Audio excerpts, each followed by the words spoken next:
How about we make the school's $1 million cookie recipe? My mama worked in the school cafeteria for 40 years and drove a school bus for 30 years.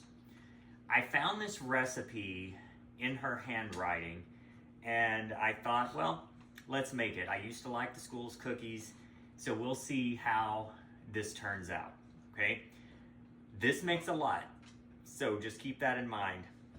You're gonna start with 2 cups of shortening, Crisco, and 2 cups of butter, 4 sticks. The original recipe calls for 4 cups of shortening and no butter, but Memo had put a note to the side to do 2 cups of shortening, 2 cups of butter. So we're going to mix that first and let that get combined. All right, you just want to get it combined a little bit. Remember, your butter needs to be room temperature, as does your shortening, if you keep your shortening in the refrigerator. Some people do. Go ahead and make sure everything is incorporated. I have my little spatula here. So the next thing we're gonna do, we're going to add 2 cups of light brown sugar and 2 cups of white sugar. So I already have that in a bowl.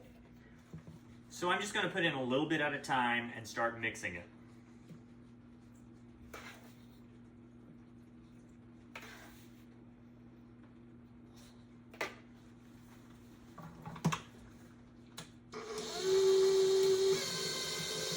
Of course, you're gonna keep adding.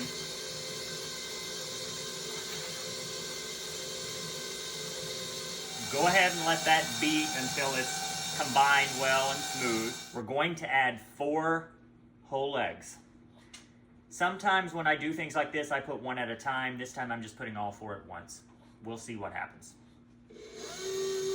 Go ahead and let that get well combined. Okay, the next thing that you're going to add both vanilla extract and almond extract.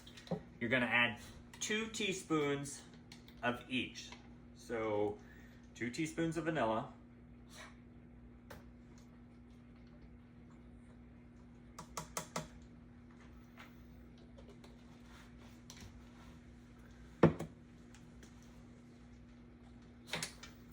2 teaspoons of almond,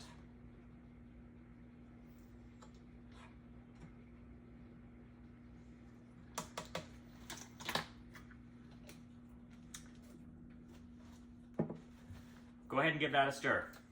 Here's the part that I'm not sure how it's going to fit in here. The original recipe says add 8 cups of flour, all-purpose flour. Next to it, Mama wrote, Rosie puts 10 cups. Rosie worked in the cafeteria with Mama and they drove school buses together. Not that you care, but Rosie drove bus 51 and Mama drove bus 8. But anyway, you also need, with your 10 cups of flour, 1 1/3 tablespoon of cream of tartar and 1 1/3 tablespoon of baking soda. I've already put that, sifted it all into a bowl. I'm gonna slowly start adding those and letting it beat together. So when I'm finished, I'll show you the finished product. But I will say this, my suggestion, here it is add a little bit at a time. And then if it starts looking as if it's going to overflow in your mixer, you may have to do it by hand. Or you could half the recipe, the whole recipe. But I'm just gonna start by putting some in here.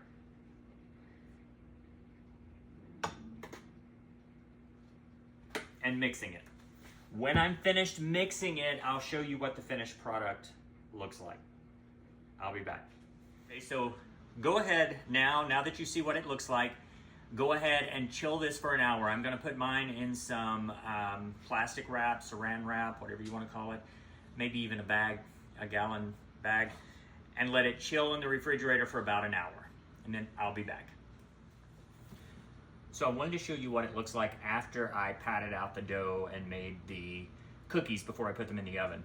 So I decided I wanted mine to kind of be uniform, so I used a biscuit cutter, but I just patted out the dough and to the thickness kind of I wanted it, and here's what it looks like.